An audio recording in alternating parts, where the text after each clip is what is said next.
Botched Brexit would cause global downturn. Australian diplomat calls Brussels bluff. Australian High Commissioner Alexander Downer said the EU had to understand they have as much to lose as Britain does from botched Brexit talks.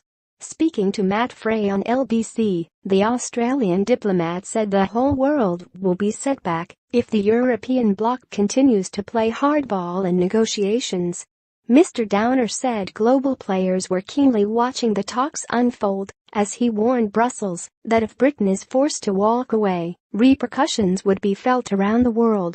This comes as Conservative MPs have urged Theresa May not to give in to Michel Barnier during Brexit talks. On the eve of the party conference, the British Prime Minister has been told to walk away from talks if the EU does not initiate trade talks before Christmas. According to the reports, the MPs say Britain has nothing to fear from a no-deal scenario and must not be held to ransom by the EU.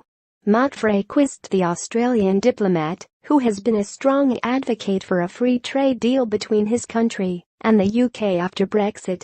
Frei pointed out there are pretty high stakes for the EU. We were the second biggest economy, the second biggest contributor to the EU budget. We created a balance between Northern and Southern Europe. Mr. Downer echoed this argument during his interview on LBC, saying that the EU should not withhold trade talks for the sake of it. He said, in the UK the EU's stake is sometimes lost on people, but not in the rest of the world. The UK and the EU represent a very large economic entity worldwide. If free trade is taken away from the EU and the UK as a result of Britain leaving and unsuccessful negotiations, that will be a setback for the world, for the global economy in the case for free trade. It is really important the EU negotiates a successful agreement with the UK, and obviously the UK does its part as well.